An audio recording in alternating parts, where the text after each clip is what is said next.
नमस्कार, news night में आप सभी का स्वागत है। मैं हूं निखिल सिंह और न्यूज नाइट में हम तमाम ताज़ा तरीन खबरों के अलावा आपको बताएंगे कि आरजी कर ट्रेनी डॉक्टर के दुष्कर्म हत्या मामले में अभियुक्त को सियालदह की विशेष अदालत ने दोषी ठहराया है। सोमवार को उसको सजा सुनाई जाएगी। इस विषय पर हम आपको विशेष जानकारी देंगे, इस पर विशेष खबर बताएंगे। साथ ही साथ बात दिल्ली के सियासत की होगी, जहां पर हमले और कार चढ़ाने को लेकर के अब आरोप प्रत्यारोप लगाए जा रहे हैं आम आदमी पार्टी और बीजेपी की ओर से। क्या कुछ है ये पूरी सियासत, इस पर बात करेंगे और साथ ही साथ आपको दिखाएंगे दिव्य भव्य महाकुंभ कुंभ की झलकियां। लेकिन सबसे पहले देखेंगे कि क्या है न्यूज नाइट में हेडलाइंस। आरजी कर ट्रेनी डॉक्टर के दुष्कर्म हत्या मामले में अभियुक्त को सियालदह की विशेष अदालत ने दिया दोषी करार। सोमवार को सुनाई जाएगी सजा।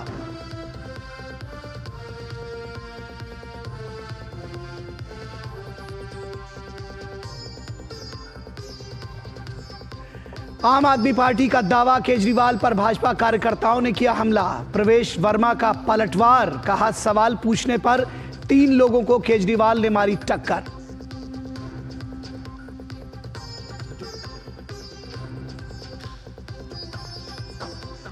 स्वामित्व योजना के तहत प्रधानमंत्री ने बांटे 65 लाख से अधिक संपत्ति कार्ड। लाभार्थियों ने बताया ऋण लेने में हो रही है आसानी। संपत्ति विवाद पर भी लगी लगाम।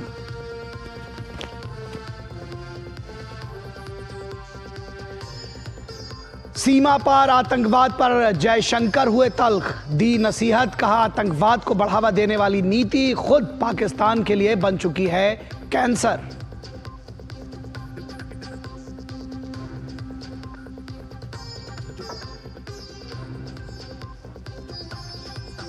और रोहित शर्मा के नेतृत्व में खेली जाएगी ICC champions trophy. Shubman Gill उप कप्तान, जसप्रीत बुमराह इन, सिराज आउट।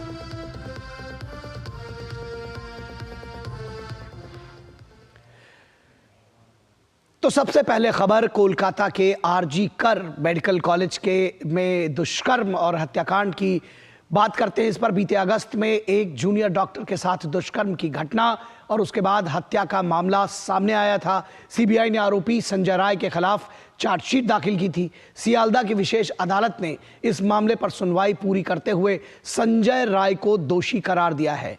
सजा पर बहस सोमवार को होगी।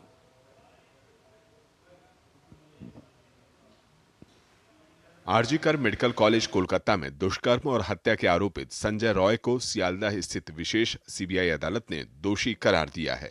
घटना के 162 दिन बाद मामले में बड़ा फैसला सामने आया है। 9 अगस्त की सुबह ट्रेनी डॉक्टर का शव महाविद्यालय के सेमिनार हॉल में मिला था। अपराध के सिलसिले में 10 अगस्त को कोलकाता पुलिस ने संजय रॉय को गिरफ्तार किया था। स्थानीय पुलिस की जांच से असंतुष्ट होने की वजह से 13 अगस्त को मामला सीबीआई के पास आ गया था। अब दोषी करार दिए जाने के बाद भी भाजपा और तृणमूल दोनों की सियासत फिर से तेज हो गई है। सडनली एक महिला को पकड़ के रेप कर दिया, एक डॉक्टर को, ये तो मुझे भी अटपटा रखता है और मुझे लगता है कि इस महिला डॉक्टर ने कुछ इन्होंने जान लिया था। और अगर सामने आ जाता मुख्यमंत्री जी का कुछ प्रॉब्लम हो जाता, ममता बनर्जी का, इसलिए करवाया जा सकता है। कोर्ट में जो आज वर्डिक्ट हुआ है वो तो एक फेज है, क्योंकि आज उसको दोषी माना गया और पनिशमेंट क्या होगा नेक्स्ट डे पर कोर्ट अनाउंस करेंगे। इसके ऊपर अभी कोई कमेंट करना ठीक नहीं है। हत्या दुष्कर्म मामले में 9 जनवरी को आखिरी बहस हुई थी। कोर्ट से दोषी करार दिए जाने के बाद उम्मीद जगी है कि मामले में अब न्याय दूर नहीं है। सोमवार को कोर्ट दोषी को सजा सुनाएगी। Sanjay Rai was definitely involved, but we are awaiting for the further investigation and for the supplementary charge sheet which is yet to be produced, and we are very much hopeful other thing will come up. Evidence tamper हुआ है, investigation हासअप हुआ है, destruction हुआ है, ये CBI primary chargesheet में mention किया है। मतलब लार्जर जो कॉन्स्पिरेसी है, लार्जर जो इन्वेस्टिगेशन का प्रोसेस है, वो आपको लाना पड़ेगा। 9 अगस्त को जब घटना सामने आई थी, उसके बाद पहले कोलकाता फिर पूरे देश के लोगों का गुस्सा फूट पड़ा था। लोग हैरान थे कि एक अस्पताल में ट्रेनिंग डॉक्टर के साथ दुष्कर्म और हत्या की घटना क्यों हुई। रेजिडेंट डॉक्टरों के विरोध का असर राज्य की स्वास्थ्य सेवाओं पर महीने भर से ज्यादा समय तक रहा। वहीं पश्चिम बंगाल की सरकार ने 3 सितंबर को विधानसभा में अपराजिता महिला और बाल विधेयक 2024 पेश किया, जिसे सर्वसम्मति से पारित कर दिया गया, जिसके तहत महिला सुरक्षा को लेकर कानून को सख्त बनाया गया था। घटनाक्रम के दौरान ममता बनर्जी सरकार को भारी विरोध का सामना करना पड़ा था। संजय राय दोषी है ये तो दुनिया जानती है, लेकिन संजय राय के पीछे जो शक्तियां है वो कौन है? भ्रष्टाचार और सबूतों से छेड़छाड़ करने के आरोप में आरजी कर मेडिकल कॉलेज के प्रिंसिपल संदीप घोष, टाला पुलिस स्टेशन के प्रभारी अभिजीत मंडल पर भी आरोप लगे थे। उन्हें भी अभियुक्त बनाया गया था, लेकिन सीबीआई उनके खिलाफ चार्जशीट दाखिल नहीं कर पाई। कोलकाता से प्रसेनजीत बख्शी के साथ ब्यूरो रिपोर्ट, डीडी न्यूज। तो इस मामले को लेकर काफी लंबे वक्त तक लोग सड़कों पर उतरे रहे, कोलकाता के लोग, और यह खबर सुर्खियों में रही। तमाम सारी बातें हुई। इस पूरी खबर पर बातचीत करने के लिए हमारे साथ प्रसेनजीत बख्शी, हमारे संवाददाता सहयोगी, कोलकाता से जुड़े हुए हैं। प्रसेनजीत, कई सारे सवाल हैं।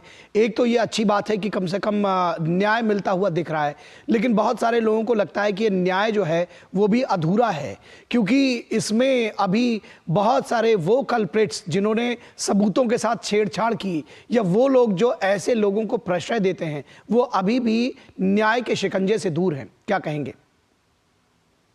देखिए निखिल, जो प्राइमरी चार्जशीट है उसमें तो ये बताया गया है कि एक लार्जर कॉन्स्पिरेसी है, खासतौर से सबूत मिटाने की जो कॉन्स्पिरेसी है वो है, ये माना गया है। किसी के खिलाफ सीधी तरह से आरोप नहीं लगाया गया, लेकिन ये बोला गया है। तो जाहिर सा है निखिल कि ये जो आज का फैसला है, ये फैसला अंतिम फैसला नहीं है, ये शुरुआत है, ये कह सकते हैं हम लोग कि इसके आगे सीबीआई का तहकीकात का दायरा और भी बचा हुआ है, और इसके ऊपर अदालत की तरफ से कोई रोक नहीं है। ऊपर से अदालत की तरफ से बताया गया है कि ये जो चार्जशीट में, आज नहीं बताया गया, पहले ही बताया गया है कि चार्जशीट में जो लार्जर कंस्पिरेसी का बात कहला जा रहा है, इसके बारे में आप अपना तहकीकात जारी रखे।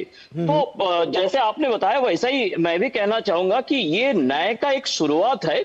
जो अपराध पूरे देश को हिला दिया था, जो अपराध विदेश तक इनका जो आहट है सुनने को मिला, तो मेरे ख्याल से उसका ये शुरुआत ये ठीक सही रास्ते पे है। लेकिन हाँ, ये सही है कि कुछ लोगों का और कुछ भी कहना है, वो भी मेरे ख्याल से अदालत और जो सीबीआई एजेंसी है उनकी नजर में है, वो रखेंगे निखिल जी। दूसरी बात, अगर इसमें कहा जाए तो सियासत भी पूरे इस प्रकरण में हावी रही। आपने देखा कि कितना जबरदस्त जोर विरोध हुआ इसका, बावजूद इसके ये कहीं ना कहीं एक तरह से दिखता रहा कि पश्चिम बंगाल सरकार led by Mamata Banerjee versus people, ऐसा मूवमेंट सा होता हुआ दिखाई पड़ा था। अब ये जो फैसला आया है, दोषी ठहराया गया है, उस पर क्या पॉलिटिकल रिएक्शंस और किस तरह से इसको देखते हैं? निखिल, एकदम ये मैं दावे के साथ कह सकता हूं कि जिस तरह से इस बर्बर घटना के बाद आम जनता रास्ते पे उतर आई, और चाहे कोई भी समाज का ये हो कि गरीब से बड़ा आदमी तक, सब लोग रास्ते पे उतर आई। तो आपने सही कहा कि ये ममता बनर्जी सरकार और उनके खिलाफ आम जनता। लेकिन मुश्किल इस बात की है, हमारे देश में पिछले कई दिनों की राजनीति में ये जो इन्वेस्टिगेटिव एजेंसी है, ये इन्वेस्टिगेटिव एजेंसी को राजनीति से जोड़ा गया है। सीबीआई मतलब केंद्रीय सरकार की, और सीआईडी मतलब प्रदेश सरकार की। और इसीलिए मुश्किल इस बात की है कि जो संजय राय को कैलकाटा पुलिस ने पकड़ लिए, तो वो उसी संजय राय को मुख्य आरोपी मानने के लिए सीबीआई मजबूर हो गया। ऐसा एक राजनीति का जो उत्पटांग सा एक लड़ाई दोनों बीजेपी और तृणमूल कांग्रेस में है। तो ये मेरे ख्याल से पीड़िता के लिए और उनके परिवार के लिए ठीक नहीं है। एक तरफ बीजेपी का कहना है कि सीबीआई सही रास्ता पे है और आगे जाके फिर बाकी तहकीकात जो है वो करेंगे, और दूसरी तरफ तृणमूल का दावा है कि देखिए हमारा पुलिस होते नहीं है, तृणमूल का पुलिस नहीं है, ये जनता की पुलिस है, और जनता की पुलिस सही काम करेंगे यही उम्मीद किया जाता है। तो एक तरफ तृणमूल कांग्रेस की पुलिस और एक तरफ बीजेपी की सीबीआई, ये टकराव शायद मेरे ख्याल से ठीक नहीं है, लेकिन वो टकराव जारी है निखिल। जी, निश्चित तौर पर ये टकराव जारी है और आगे भी देखने को मिलेगा। फिलहाल इस मामले में सोमवार को क्वांटम ऑफ सेंटेंस पर, यानी कि उम्र कैद होगी या फांसी मिलेगी, इसको लेकर के बहस होगी और सजा सुनाई जाएगी। फिलहाल बहुत शुक्रिया इस तमाम बातचीत के लिए प्रसेन जी। और अब बात करेंगे दिल्ली की सियासत की। दिल्ली की सियासत में अब जुबानी जोर जो थी और जुबानी वार था जो वो, उससे एक कदम आगे बढ़कर शारीरिक हमले को लेकर भी आरोप प्रत्यारोप लगाए जा रहे हैं। आम आदमी पार्टी का आरोप है कि अरविंद केजरीवाल पर प्रचार के दौरान बीजेपी कार्यकर्ताओं ने हमला किया। तो बीजेपी की ओर से दावा किया गया है कि अरविंद केजरीवाल के उकसावे पर बीजेपी कार्यकर्ताओं पर गाड़ी चढ़ा दी गई और इसमें 3 कार्यकर्ता घायल हुए हैं। अब केजरीवाल के खिलाफ एफआईआर कराएंगे, ऐसा दावा कर रही है बीजेपी। देखिए ये रिपोर्ट। दिल्ली के चुनाव प्रचार में भ्रष्टाचार और संपत्ति को लेकर गरमाई सियासत में हमले को लेकर भी एक नया एंगल जुड़ गया है। आम आदमी पार्टी ने दावा किया कि नई दिल्ली सीट पर प्रचार के दौरान उनके नेता अरविंद केजरीवाल पर हमला हुआ है।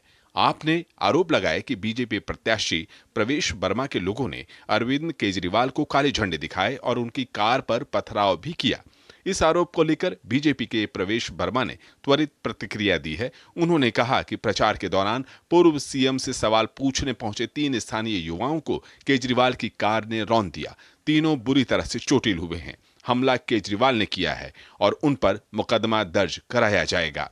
एक ऐसा व्यक्ति जो सारी काली करतूतें करते हुए सामने पकड़ा गया, जिसका मीडिया ने पर्दाफाश किया और जो साफ साफ दिख रहा है कि अरविंद केजरीवाल जी की गाड़ी के ऊपर हमले करवा रहा है, पत्थर से हमले करवा रहा है, ये बेहद चिंता की बात है। क्या दिल्ली के युवा अपनी नौकरी मांगने के लिए अगर अरविंद केजरीवाल से बात करेंगे तो उनको जान से मारने की कोशिश करेगा अरविंद केजरीवाल और उनके ऊपर में गाड़ी चढ़ाएगा? इस बीच दिल्ली पुलिस ने केजरीवाल पर किसी भी तरह का हमला होने से इनकार किया है। पुलिस ने बताया कि लाल बहादुर शास्त्री सदन में अरविंद केजरीवाल की एक पब्लिक मीटिंग थी। मीटिंग में कुछ लोग आए जो सवाल पूछना चाहते थे। इस दौरान दोनों तरफ से नारेबाजी हुई। पुलिस ने दोनों तरफ से लोगों को हटा दिया। वोटर लिस्ट में हेरफेर से लेकर भ्रष्टाचार तक आरोप प्रत्यारोप की सियासत के बीच अब सियासी दलों ने एक और मुद्दा उछाल दिया है, हमले और कार से रौंदने का। इसमें कौन सच्चा है कौन झूठा, ये पुलिस की जांच में तय होगा, लेकिन इसका सियासी असर क्या होगा ये देखना भी दिलचस्प होगा। Bureau report, DD news. तो ये हमला और कार से चढ़ाने की जो सारी बात है वो निश्चित तौर पर ये दिलचस्प भी है और देखने की बात है कि इसको आम जनता कैसे लेती है, क्योंकि आपको याद होगा कि 2019 में भी अरविंद केजरीवाल के ऊपर हमला किया गया था। एक ऑटो रिक्शा वाले ने उनको थप्पड़ मारा था और उसके बाद ये जो पूरी सियासत थी वो गरमाई थी। और इसी तरह से जो मामला है इसमें भी इसको समझने की कोशिश अगर करें जो राजनीतिक विश्लेषक हैं तो वो कहते हैं कि इसमें एक दूसरे के ऊपर आरोप प्रत्यारोप तो है ही, इसके साथ ही साथ ये भी बात सामने निकल कर आ रही है कि आखिर इसका जो चुनावी लाभ है, जो सियासी लाभ है, उसको कैसे लिया जाएगा, कैसे इस मुद्दे को भुनाया जाएगा, कैसे अरविंद केजरीवाल अपने आप को निरीह दिखाने की कोशिश कर रहे हैं और ये बताने की कोशिश कर रहे हैं कि उनके ऊपर हमला हुआ है। तो वही जो दूसरा पक्ष है यानी कि बीजेपी, वो ये बताने की कोशिश कर रही है कि नहीं, अरविंद केजरीवाल निरीह नहीं है, बल्कि उनके ही उकसावे पर ड्राइवर ने बीजेपी के कार्यकर्ताओं के ऊपर और आम जनता के ऊपर गाड़ी चढ़ा दी।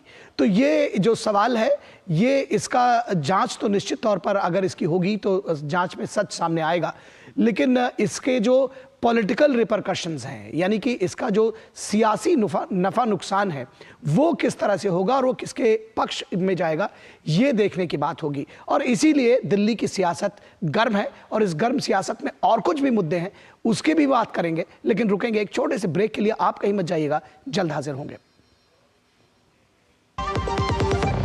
खाने में कोई स्वाद नहीं है। अरे किफायती लाल सस्ते वाले दाल मसाले, स्वाद हुआ बेकार। इधर कीमती लाल को देखो, खाना बना कमाल। MDH की हल्दी मिर्ची धनिया करे कमाल। ये रंग दे, ये खुशबू दे, ये तीखा, ये कम पड़े। क्या निराला MDH मसाला। जब धरती चीर कर निकलता है लोहे का पत्थर और मिलता है मोंगिया के जोश से, फिर तपता है, पिघलता है और बनता है फौलाद। अब होता है सरिया सारी खूबियों के साथ। मोंगिया स्टील, मजबूत देश का मजबूत सरिया।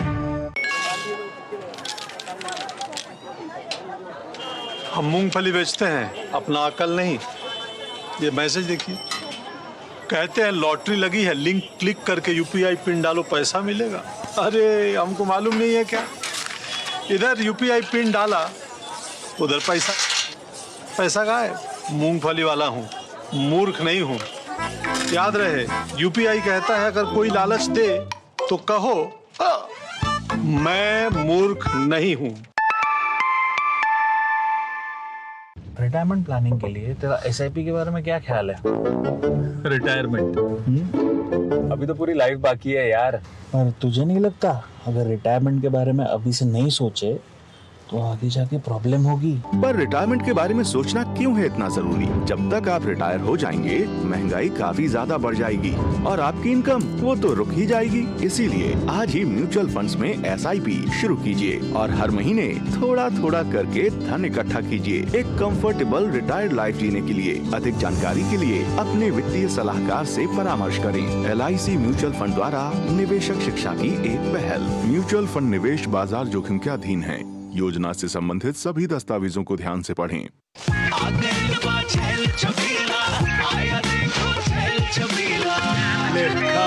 अच्छा भैया, मेरी गाय को भी अपने हाथों से चारा खिला दो। अरे खिलाई देते हैं। हमारी गाय भैया। क्या हो गया? पूरा का पूरा गांव यहाँ आ गया। अच्छा भैया, इसी हाथ से चारा खिलाते हो, तभी तो आपके गाय भैंसों की ब्याज सबसे ज्यादा है। अरे पगले, ये चमत्कार इस हाथ का नहीं, हाथ में जो कपिला पशु आहार है उसका है, जो पशुओं की सेहत अच्छी रखता है और ब्याज भी बढ़ाता है। ले जाओ।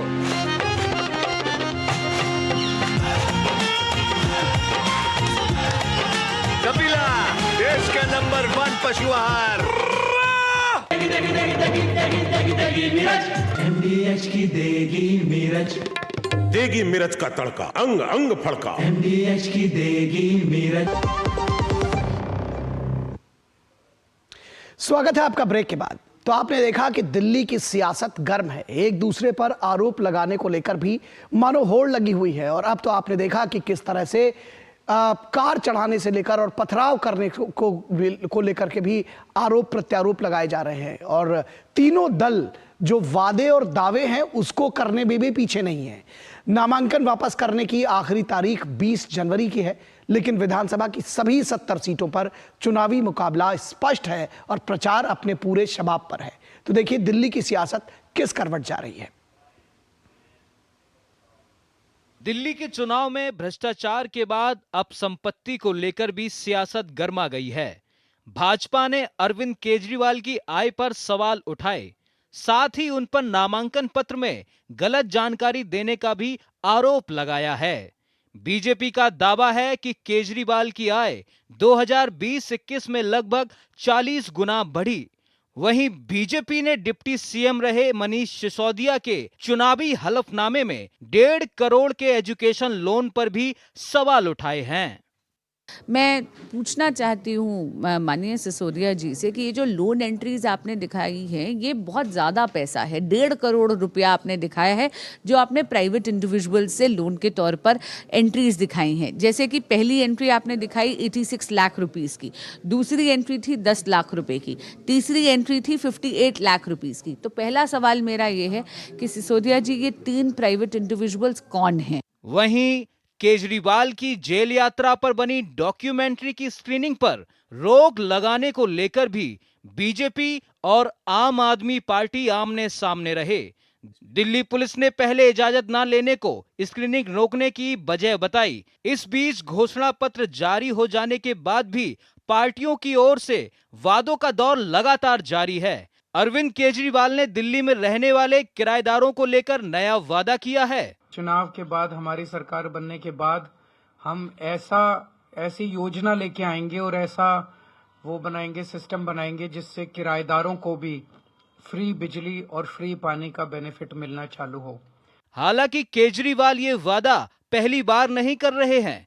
2017 में वो किराएदारों को सस्ती बिजली देने का वादा पहले कर चुके हैं, लेकिन ये कभी अमल में नहीं आया। दिलचस्प है कि चुनावों में तीनों प्रमुख पार्टियां एक दूसरे को बी टीम साबित करने पर जुटी हैं, लेकिन कांग्रेस नेता अजय माकन ने आप के साथ गठबंधन न होने का ठीकरा आप पर फोड़कर बहुत कुछ साफ कर दिया है। जेल से बाहर निकलते ही केजरीवाल ने 90 की 90 सीटों पे इलेक्शन लड़ने का खुद ऐलान किया, जबकि हमारी बातचीत उनके साथ एडवांस स्टेज के ऊपर चल रही थी। उन्होंने मना किया।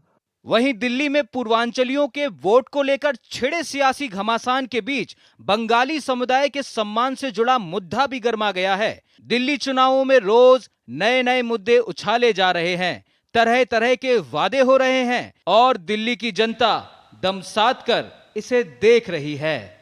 Bureau report, DD news. और दिल्ली की सियासत पर बात करने के लिए हमारे साथ हमारे सहयोगी संवाददाता अमरेंद्र गुप्ता इस वक्त हमारे साथ मौजूद हैं।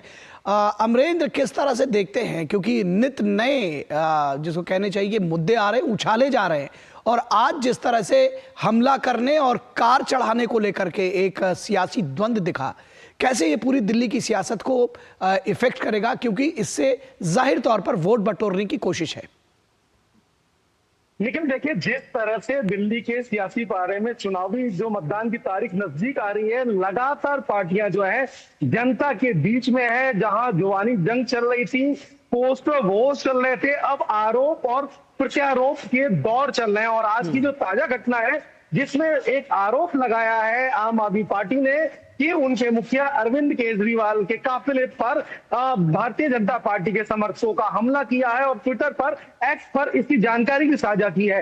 वहीं दूसरी तरफ भारतीय जनता पार्टी की तरफ से भी यह आरोप लगाया जा रहा है कि आम आदमी के जो समर्थक है वो उनके ऊपर लगातार हमले कर रहे हैं। तो कुल मिलाकर कहें तो दिल्ली का जो सियासी पारा है वो लगातार बढ़ता जा रहा है। आरोप प्रत्यारोप के बीच में देखिए, मुद्दे जो है दिल्ली में पिछले 10 साल की जो नाकामियां हैं आम आदमी पार्टी की, भारतीय जनता पार्टी लगातार उसको उन मुद्दों को गिनवा रही है, चाहे उसमें सड़क हो, पानी हो, बिजली हो। और देखिए, इनके कई मुद्दे एक्सपोज हो रहे हैं, जो आज अगर हम देखें तो आम आदमी पार्टी के खिलाफ कई ऐसी बातें जो भारतीय जनता पार्टी की तरफ से कही गई, उसमें बड़ा मुद्दा जो है एक हलफनामे से जुड़ा हुआ है। संजय सिंह और के साथ साथ केजरीवाल और मनीष सिसोदिया की बात करें, लिकर पॉलिसी ऑलरेडी इनके ऊपर एक बड़ा दाग है, और उसी को लेकर आज एक हलफनामा जो इन्होंने मनीष सिसोदिया ने जो चुनाव आयोग के पास डाला है, उसमें 1.5 करोड़ रुपए का एक एजुकेशन लोन की बात की है। तो ऐसा बताया जा रहा है कि 1.5 करोड़ जो आया कहां से, उस बात की जानकारी दें। क्योंकि आमतौर पर निखिल ऐसा होता है कि कोई लोन लेना होता है, एजुकेशन लोन, तो आपको बैंक से लेना होता है, लेकिन उसमें 3 लोगों ने राशि दी। एक ने 85 लाख रुपए दिए, एक ने 10 लाख दिए और एक ने कुछ और राशि दी। यानी कि 3 जो आंकड़े हैं, ये आखिर सिसोदिया जी के पास कहां से आए, इस बात का जवाब भारतीय जनता पार्टी लगातार सिसोदिया जी से मांग रही है। इसके अलावा देखिए, एक और आरोप जो है आज भारतीय जनता पार्टी की तरफ से लगता है, और कहा जाता है कि लगातार 10 साल से आम आदमी पार्टी की सरकार जनता को, जो दिल्ली की जनता है, उनको बेवकूफ बना रही है। आज एक नया वादा केजरीवाल ने किया है। उन्होंने कहा है कि उनकी सत्ता में वापसी के बाद बिजली और पानी जिस तरह से माफ है, वो किराएदार के लिए भी माफ होंगे। यानी कि वो ये कह रहे हैं कि अब जो है पूरी दिल्ली में चाहे मकान मालिक हो चाहे किराएदार हो, उनको पानी और बिजली के बिल माफ होंगे। लेकिन उन्होंने ये नहीं बताया, जो सवाल भारतीय जनता पार्टी उनसे पूछ रही है, कि आखिर उनके पास 2 वोटर कार्ड कहां से आए। यानी कि वोटर कार्ड और वोट की लिस्ट में नाम जुड़वाने का मामला जो पहले से चला रहा है दिल्ली की राजनीति में, आज अरविंद केजरीवाल भी उसके दायरे में है। और उन्होंने, भारतीय जनता पार्टी ने चुनाव आयोग से शिकायत की है कि अरविंद केजरीवाल, जो कि बतौर मुख्यमंत्री रहे हैं, आपके संयोजक है, उनके पास 2 वोटर कार्ड है। यानी कि एक उत्तर प्रदेश के कौशाम्बी में वोटर कार्ड है और दूसरा दिल्ली में। तो आखिर कहां से आया? तो ये कई सारे मुद्दे, और शराब नीति वाला मुद्दा जो है, तो ऑलरेडी उनके गले की सांस बनता जा रहा है। लेकिन जिस तरह से इस मामले में MHA यानी कि होम मिनिस्ट्री ने फिर से ईडी को जांच की बात कही है, तो कहीं ना कहीं फंसते हुए नजर आ रहे हैं। न सिर्फ लिखत पॉलिसी को लेकर, बाकी कई और मुद्दे जो है इस समय दिल्ली के एक बात का और संक्षेप में जवाब दीजिए, मैं जानना चाहता हूं, कांग्रेस कहां पा रही है अपने आप को इस पूरी लड़ाई में? क्योंकि ये कहा जा रहा है कि कांग्रेस ने भी इस पूरे जो दिल्ली का समर है उसको त्रिकोणीय बनाया है, बहुत अच्छी लड़ाई कांग्रेस लड़ रही है। किस तरह से, क्या किन मुद्दों के साथ वो जनता के बीच में है? लेकिन देखिए, दिल्ली के दंगल में लगातार अगर हम पिछले कई इलेक्शन की बात करें तो दिल्ली में हमेशा से 3 पार्टियां ही चुनाव मैदान में रहती है, भारतीय जनता पार्टी के साथ साथ कांग्रेस और आम आदमी पार्टी के लोग, जो आम आदमी पार्टी है उनमें ये मुकाबला देखा गया है। और अगर हम पहले देखें तो उस समय तीसरी पार्टी के तौर पे कांग्रेस और भारतीय जनता पार्टी के अलावा जनता दल हुआ करती थी, जो कांग्रेस है। सालों में दिल्ली में कांग्रेस नदारत थी, लेकिन इस बार अगर कहें तो कई सीटों पे कांग्रेस बहुत मजबूती से चुनाव लड़ रही है। लोकसभा में नेता प्रतिपक्ष की बात करें, राहुल गांधी लगातार जनता के बीच में है और अभी आने वाले 2-3 दिनों में राहुल गांधी दिल्ली में पदयात्रा भी जा रहे हैं, यानी कि कहीं ना कहीं कांग्रेस के खोए हुए जनाधार को वो कहीं ना कहीं वापसी करना चाहते हैं। लेकिन मैं एक आंकड़े के साथ अपनी बात पूरी करना चाहता हूं। अगर जो हमारा दिल्ली का लोकसभा की सीट देखे तो साथ ही साथ जो है लोकसभा की सीट भारतीय जनता पार्टी के खाते में जाती है। 57% वोट बैंक होता है, वोट फीसद होता है। और अगर हम विधानसभा की बात करें तो एक स्विंग वोटर होता है, जो कहीं ना कहीं आम आदमी पार्टी के साथ चला जाता है, जिसके बाद जो वोट शेयर होता है वो 53-54% आम आदमी पार्टी का होता है, 38% बीजेपी के पास होता है और 3% कांग्रेस होता है। तो कांग्रेस इसी वोट बैंक को आगे ले जाने की बात कर रही है और अगर कांग्रेस मजबूती से चुनाव लड़ती है तो कहीं ना कहीं आम आदमी पार्टी को खतरा होगा। और अगर त्रिकोणीय मुकाबला होता है तो भारतीय जनता पार्टी कहीं ना कहीं गेंद वाली। ठीक बात है, ये देखने की बात है, ये चुनावी गुणागणित की बात है और जाहिर तौर पर ये तमाम साइकोलॉजिस्ट है वो इसका आकलन कर रहे हैं। बहुत शुक्रिया इस तमाम बातचीत और जानकारी के लिए अमरेंद्र। और यहाँ रुकेंगे एक छोटे से ब्रेक के लिए, कहीं मत जाइएगा। न्यूज नाइट में खबरों का सिलसिला ब्रेक के बाद भी जारी रहेगा। गोल्डी मसाले के 100 ग्राम के स्पेशल पैक्स में फ्रेशनेस लॉक है। ऐसे गोल्डी मसाले जहां जाएं रिश्ते बनाएं। पशुपालन हमारी परंपरा, विरासत और संस्कृति की पहचान रही है। पशुपालन को लाभकारी और उन्नत बनाने के उद्देश्य से पशुपालन और डेयरी विभाग भारत सरकार प्रत्येक 5 वर्ष पर पशुधन गणना करता है। इस बार अक्टूबर 2024 से फरवरी 2025 में होने वाली पशुधन गणना में पोल्ट्री, पालतू पशुओं और आवारा पशुओं की कुल 219 नस्लों का डेटा एकत्रित किया जा रहा है। तो जब सरकारी कर्मचारी गणना के लिए आए तो उन्हें पशुधन की सही जानकारी दें। इससे पशुधन के लिए योजनाएं बनाने में मदद मिलेगी, पशुओं की नस्ल में सुधार होगा और मजबूत होगा आपकी आमदनी का आधार। आपके सहयोग से भारत बनेगा 5 ट्रिलियन की अर्थव्यवस्था वाला देश। मेरे पशु मेरी जानकारी, होगी समृद्ध संपदा हमारी। एक ऐसा तबका जो रिटायरमेंट के बारे में आज भी बिल्कुल नहीं सोचता, वो है औरतें। औरतें कमा के भी वल्नरेबल हैं। सो एनपीएस एक इक्वालिटी ला रहा है, हम सब एक बराबर प्लेटफॉर्म पे हैं। अपने बेहतर कल को सुनिश्चित करने के लिए एनपीएस जरूरी है। मेरी पसंद, मेरी पसंद, मेरी पसंद, मेरी पसंद, हमारी पसंद, हम सबकी पसंद। मजबूत देश का मजबूत सरिया हो गया स्टील। स्वागत है आपका ब्रेक के बाद। और अब बात स्वामित्व योजना की। प्रधानमंत्री नरेंद्र मोदी ने स्वामित्व योजना के तहत 65 लाख से अधिक संपत्ति कार्ड वितरित किए। पीएम ने वर्चुअल माध्यम से 50,000 से अधिक गांवों में संपत्ति मालिकों को ये कार्ड प्रदान किए। ये गांव 10 राज्यों और 2 केंद्र शासित प्रदेशों के 230 से अधिक जिलों में फैले हुए हैं। पीएम ने योजना के लाभार्थियों से वर्चुअल माध्यम से संवाद भी किया। पीएम ने इस मौके पर ग्रामीण अर्थव्यवस्था के लिए इसे बेहद ऐतिहासिक बताया। ग्रामीण भारत को एक और बड़ा उपहार देते हुए प्रधानमंत्री नरेंद्र मोदी ने शनिवार को 65 लाख से अधिक संपत्ति कार्ड वितरित किए।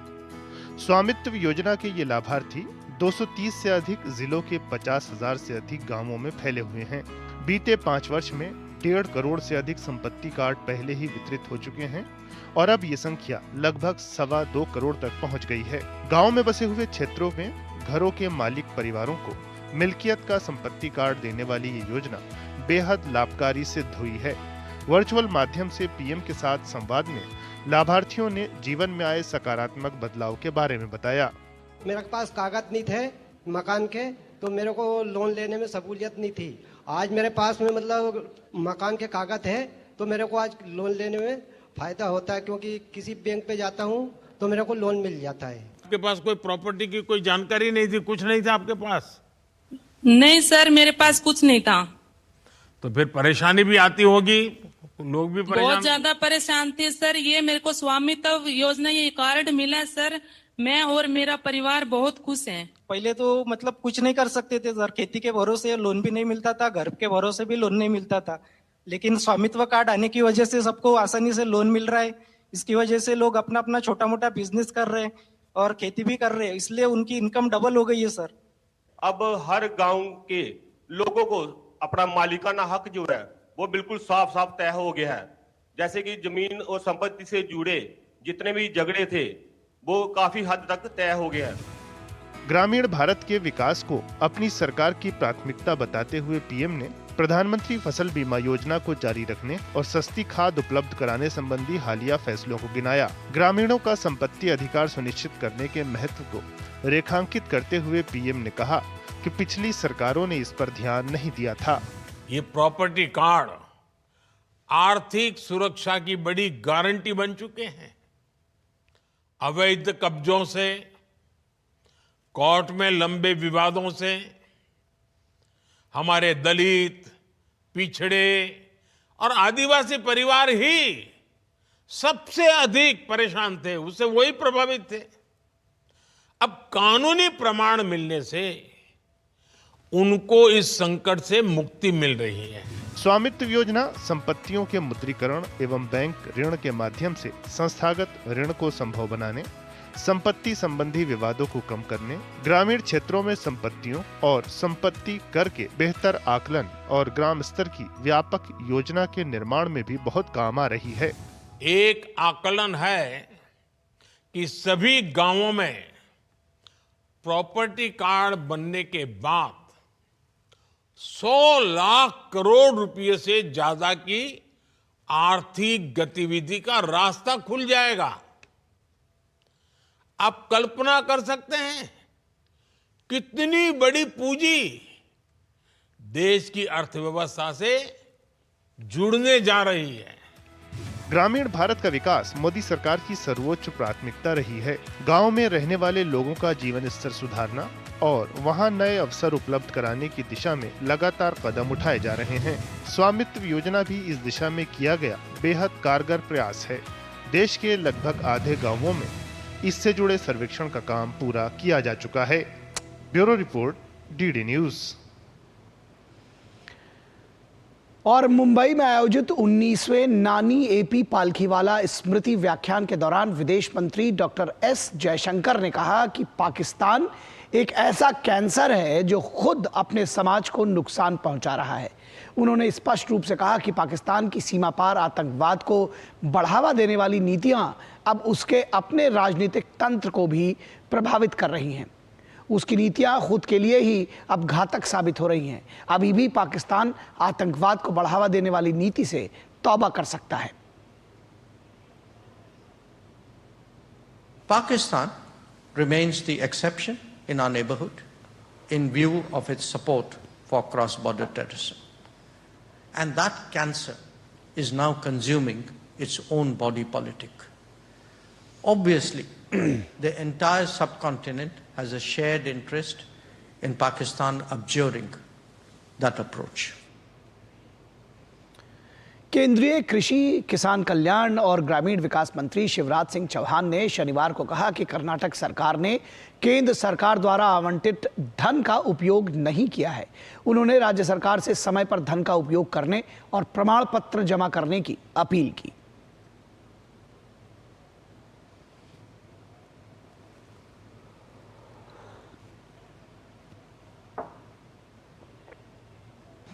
आज कर्नाटक सरकार के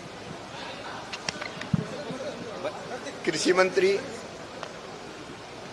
रूरल डेवलपमेंट मिनिस्टर और रेवेन्यू मिनिस्टर के साथ मैंने भारत सरकार की योजनाओं को रिव्यू किया। हमने सितंबर में कर्नाटक को 2,57,246 हाउसेज बनाने की स्वीकृति दी थी। पैसा भी हमने अलॉट किया था। आज कर्नाटक के गरीबों के मकान के लिए हमने फिर उस टारगेट को बढ़ाया है। और शिवराज सिंह चौहान ने मैसूर शहरी विकास प्राधिकरण घोटाले में कहा कि देश में कोई भी कानून से ऊपर नहीं है। इस मामले में कर्नाटक के मुख्यमंत्री सिद्धारमैया भी शामिल हैं। कोई भी व्यक्ति कानून के ऊपर नहीं है। एजेंसियां स्वतंत्र रूप से अपना काम करती है और जो एजेंसियों का काम है वो एजेंसी कर रही है।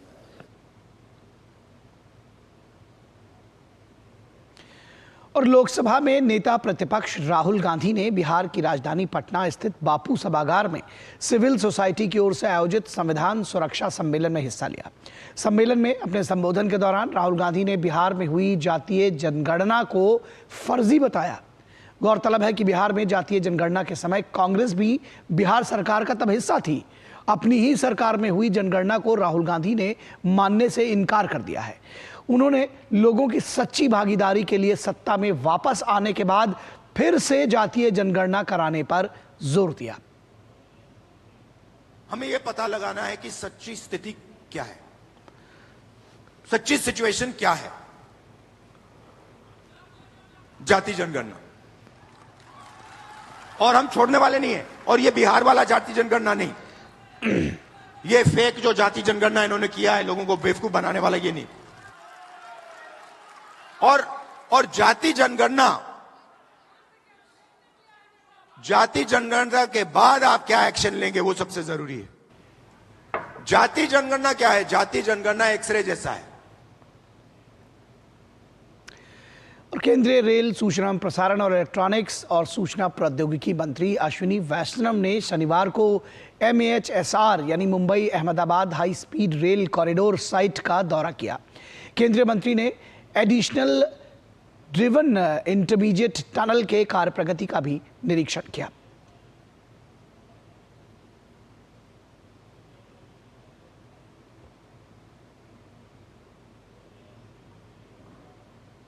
टनल के अंदर जाके मैं अभी देख के आया हूँ, बहुत अच्छी प्रोग्रेस है और सेफ्टी का बहुत ध्यान रखा गया है।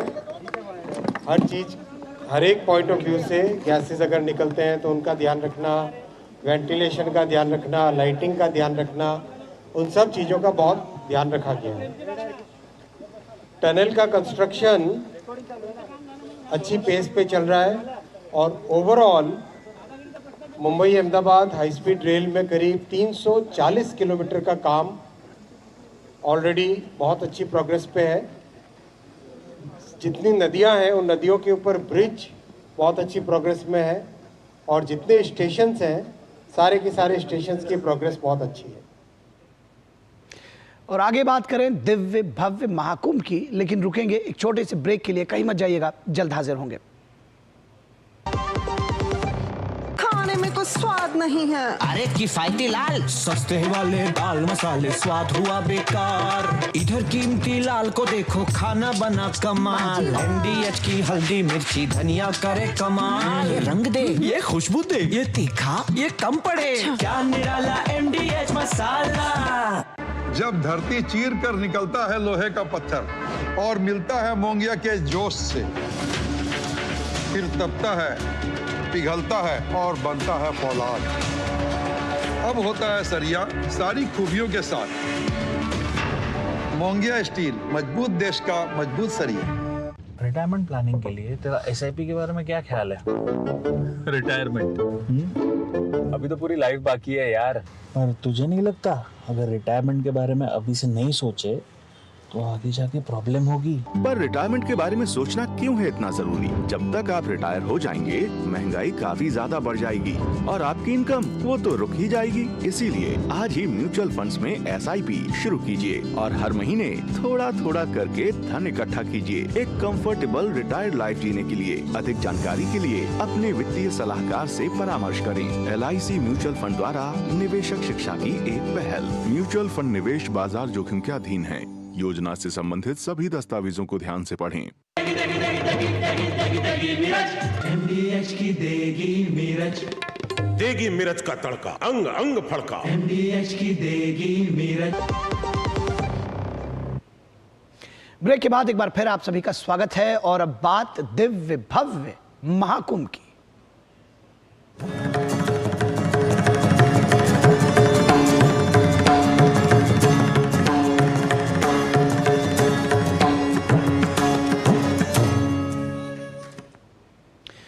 तो आस्था और आध्यात्म का समागम दिव्य भव्य महाकुंभ, जहां आस्था के संगम पर आम और खास एक होकर स्नान कर रहे हैं। क्या छोटा क्या बड़ा, सभी के मन में महाकुंभ के समागम में आस्था की डुबकी लगाने की ललक देखी जा सकती है।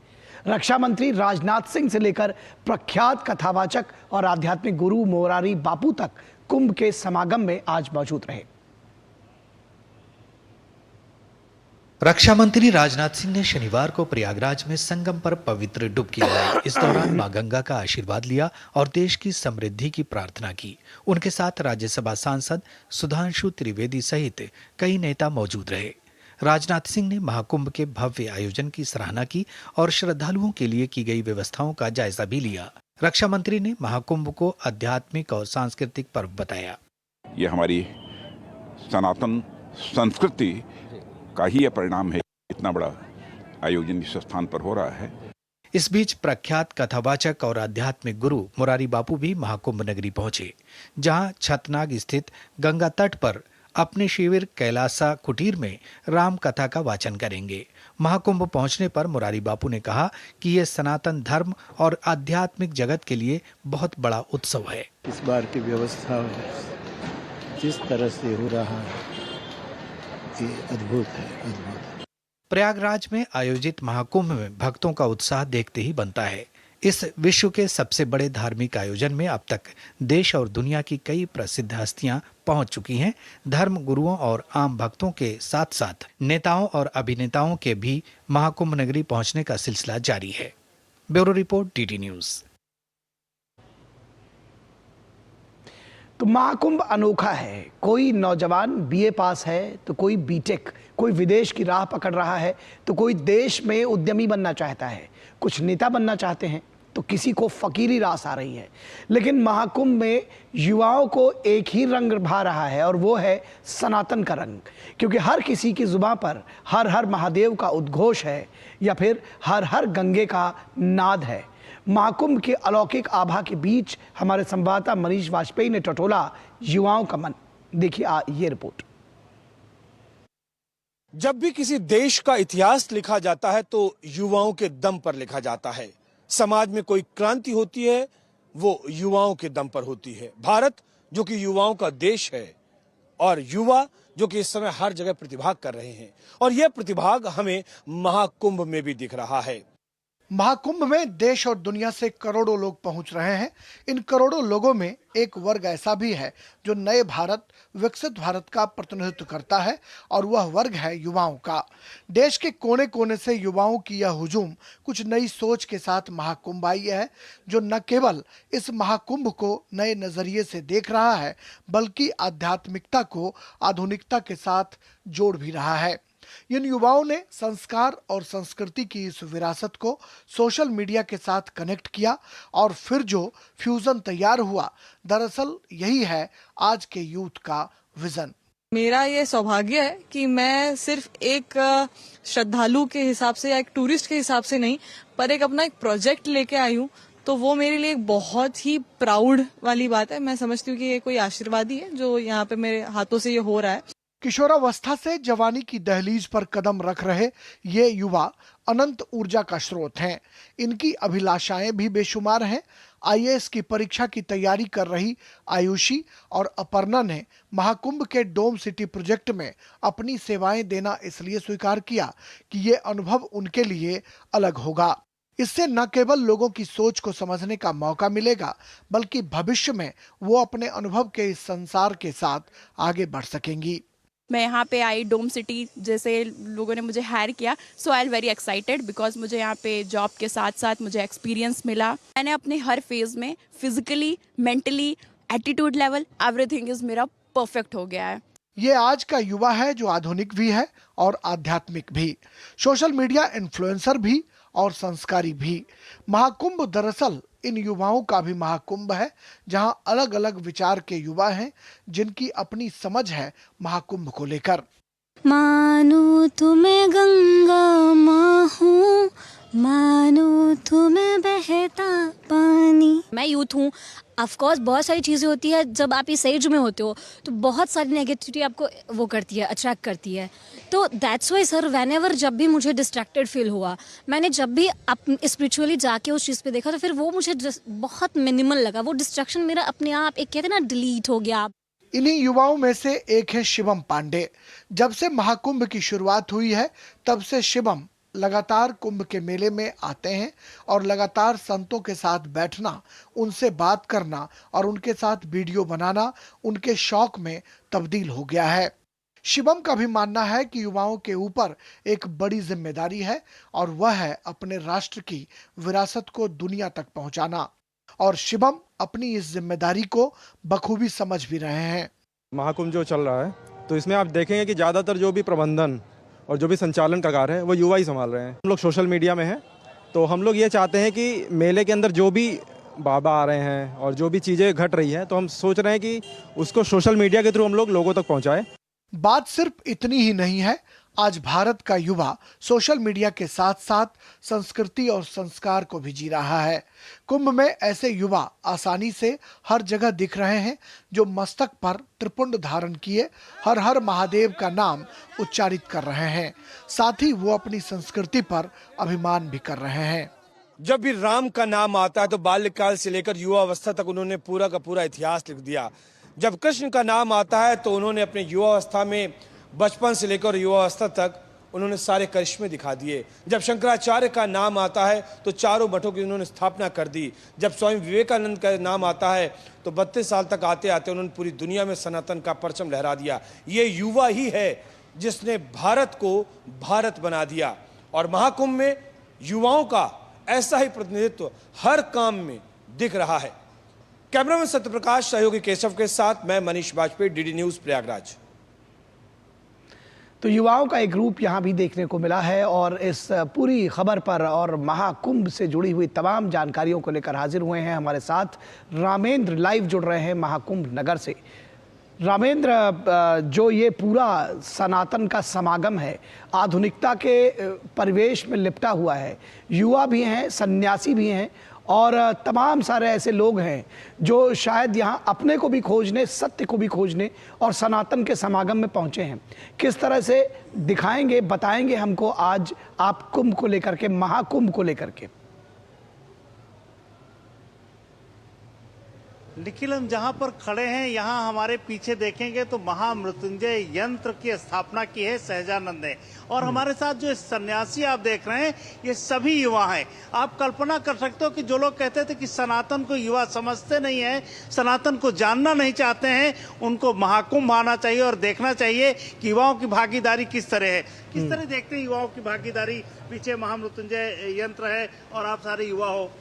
ये हमारा सौभाग्य है कि हम स्वामी सहजानंद सरस्वती जी के सानिध्य में दीक्षित हैं, और उन्होंने 34 वर्ष की कठोर तपस्या से महामृत्युंजय यंत्र का इतना निर्माण किया है। आज तक पृथ्वी पर मेरु पृष्ठाकार महामृत्युंजय यंत्र केवल स्वामी सहजानंद सरस्वती जी ने ही किया है, और बहुत हमें सौभाग्य महसूस होता है इस चीज़ को लेकर। युवा जुड़ रहे हैं, उसको लेकर के क्या कहना चाहते हैं? युवा सन्यासी हैं, युवा यूथ आ रहा महाकुंभ। युवा तो आएगा ही, सनातन धर्म बढ़ रहा है और कलयुग भी बढ़ रहा है, तो कलयुग के देखते हुए प्रभु की हम लोगों पर बहुत बड़ी कृपा है, तो युवा तो जागेगा ही। कुछ हमारे मीडिया के थ्रू जाग रहा है, कुछ हमें देखने को कृत्य मिल रहे हैं कि हमारे लोगों पे, सनातन धर्म पे कितने अत्याचार हो रहे हैं, तो इसलिए युवा तो जागेगा ही हर बार। युवा आगे आएगा, लेकिन अगर अवसर मिले निखिल, आप भी महाकुंभ की धरती पर आइए।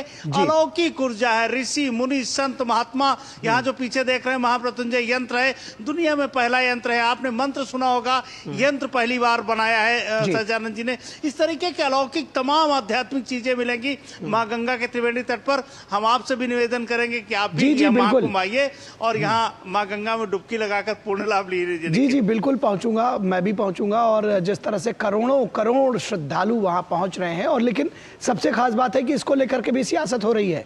आपने देखा भी पिछले दिनों कि संख्या को लेकर के भी सियासत हुई और तमाम सारी चीज़ों को लेकर के भी सियासत हुई। तो आपको लगता है कि जो ये पूरा सनातन का रंग है ये किसी भी तरह की सियासत पर भारी है? देखिए, उन लोगों उनका काम सियासत करना है निखिल, ये राजनीति का हिस्सा महाकुंभ नहीं है।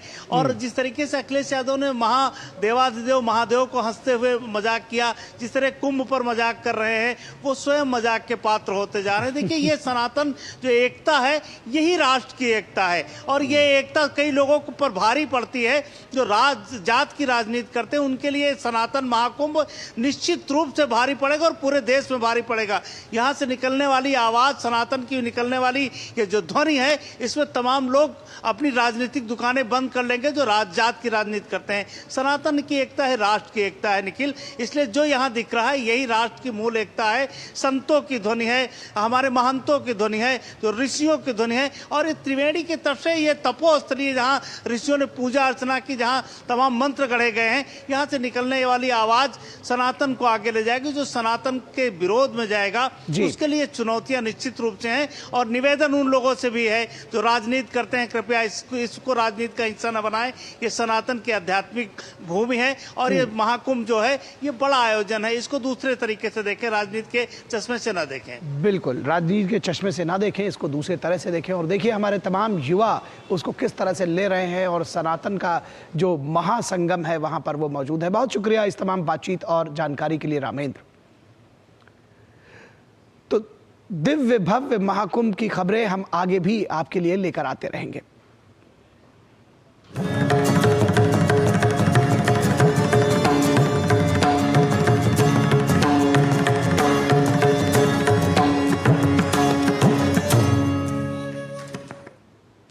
विदेश मंत्रालय के प्रवक्ता रणधीर जायसवाल ने ट्वीट किया है कि भारत अमेरिका ने आपराधिक जांच में साइबर खतरे की खुफिया जानकारी और डिजिटल फॉरेंसिक पर सहयोग और सूचना साझा करने के लिए हाथ मिलाया है।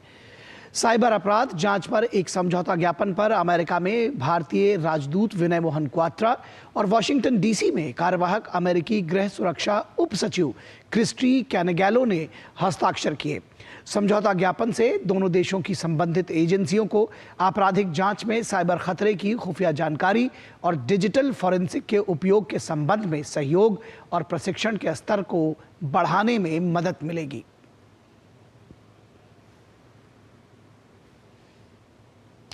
और क्रिकेट में हमारी जो टीम है आईसीसी चैंपियंस में वो क्या होगी इसके बारे में भी आपको बताएंगे, लेकिन रुकेंगे एक छोटे से ब्रेक के लिए। कहीं मत जाइएगा, न्यूज़ नाइट में ब्रेक के बाद होगी खबर भारतीय क्रिकेट से जुड़ी हुई।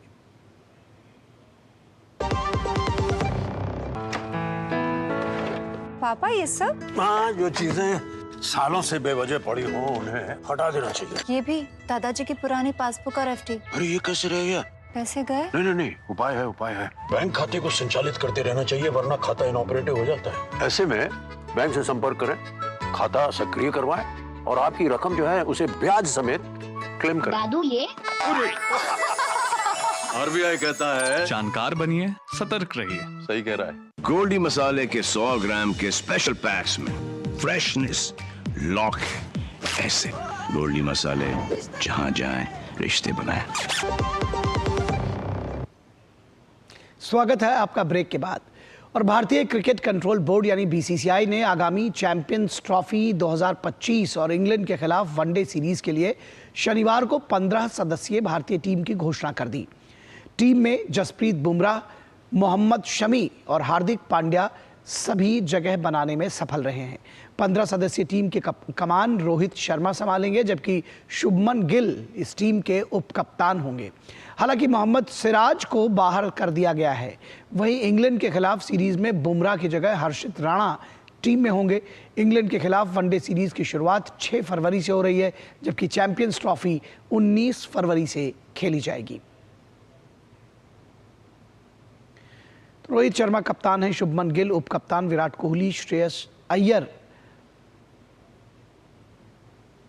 केएल राहुल, हार्दिक पांड्या, अक्षर पटेल, वॉशिंगटन सुंदर, कुलदीप यादव, जसप्रीत बुमराह। और 15 सदस्यीय टीम है। मोहम्मद शमी, अर्शदीप सिंह, यशस्वी जायसवाल, ऋषभ पंत, रविंद्र जडेजा, तो ये है 15 सदस्यीय टीम। और न्यूज़ नाइट के अब हम क्लोजिंग में पहुंच चुके हैं, अंत में पहुंच चुके हैं, लेकिन जाते जाते आपको छोड़ जाएंगे देश की कुछ अन्य महत्वपूर्ण खबरों के साथ, जिन्हें आप देखिए फटाफट अंदाज में, और हमें दीजिए इजाज़त। नमस्कार। पश्चिम बंगाल के सियालदा में अवैध रूप से रोहिंग्या परिवार की घुसपैठ का मामला सामने आया है। इस कथित रूप से अवैध घुसपैठ में अब्दुल रहमान और उसके परिवार को सियालदा स्टेशन से गिरफ्तार किया गया। माना जा रहा है कि ये परिवार म्यांमार का रोहिंग्या है, जिसके पास कोई भी भारतीय दस्तावेज नहीं है। संदिग्ध लगने पर सियालदा स्टेशन से इस रोहिंग्या परिवार को गिरफ्तार किया गया। वक्फ संशोधन की संसदीय कमेटी की बैठक पटना में हुई। प्रदेश के प्रतिनिधियों के मौखिक साक्ष्य रिकॉर्ड करने के लिए बैठक की गई। इसके बाद कमेटी कोलकाता और लखनऊ में भी वक्फ संशोधन विधेयक 2024 पर हितधारकों से सुझाव लेगी। जेपीसी को बजट सत्र में अपनी रिपोर्ट पेश करनी है। प्रधानमंत्री नरेंद्र मोदी के रेडियो कार्यक्रम मन की बात के 118वें संस्करण का प्रसारण रविवार 19 जनवरी को होगा। ये कार्यक्रम आकाशवाणी और दूरदर्शन के समूचे नेटवर्क, ऑल इंडिया रेडियो, समाचार वेबसाइट और news on AIR mobile app पर उपलब्ध रहेगा। हिंदी में प्रसारण के तुरंत बाद आकाशवाणी इसे क्षेत्रीय भाषाओं में भी प्रसारित करेगा। उत्तर प्रदेश के सीतापुर से कांग्रेस सांसद राकेश राठौर के खिलाफ रेप का केस दर्ज किया गया है। राकेश राठौर पर एक महिला ने शादी और राजनीतिक करियर का झांसा देकर 4 साल तक यौन शोषण करने का आरोप लगाया है। शिकायत के आधार पर पुलिस ने केस दर्ज कर जांच शुरू कर दी है। आरजेडी की तरफ से पटना में आयोजित राष्ट्रीय कार्यकारिणी बैठक में कई अहम फैसले हुए। बैठक में लालू प्रसाद यादव सहित पार्टी के कई नेता और पदाधिकारी शामिल हुए। कर्नाटक एयरफोर्स स्टेशन येलहंका में 10 से 14 फरवरी तक एयरो इंडिया 2025 शो आयोजित किया जाएगा।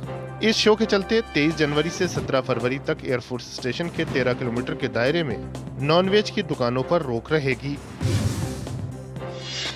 दिल्ली आबकारी नीति मामले को लेकर आम आदमी पार्टी के राज्यसभा सांसद और ईडी मामले में आरोपी संजय सिंह ने राउज एवेन्यू कोर्ट में याचिका दाखिल की। उन्होंने अदालत से अपनी जमानत की शर्तों में संशोधन की मांग की है। आप सांसद संजय सिंह ने अदालत से अपना पासपोर्ट भी रिलीज करने की मांग की है। केंद्रीय मंत्री पीयूष गोयल ने ब्रुसेल्स यात्रा के दौरान यूरोपीय संघ के व्यापार एवं आर्थिक सुरक्षा आयुक्त मारोस शेफकोविक से मुलाकात की। दोनों के बीच व्यापार संबंधों और भारत EU मुक्त व्यापार समझौते सहित द्विपक्षीय मुद्दों पर विचारों का आदान प्रदान हुआ। अभिनेता सैफ अली खान पर हमला मामले में एक संदिग्ध को छत्तीसगढ़ से पकड़ा गया है। मुंबई पुलिस के इनपुट पर दुर्ग RPF ने संदिग्ध को ज्ञानेश्वरी एक्सप्रेस से उतारकर हिरासत में ले लिया। महाकुंभ के भव्य आयोजन से उत्तर प्रदेश की GDP में 1% से ज्यादा वृद्धि का अनुमान है। मुख्यमंत्री योगी आदित्यनाथ के $1 ट्रिलियन की इकोनॉमी के संकल्प को साकार करने में इससे मदद मिलेगी।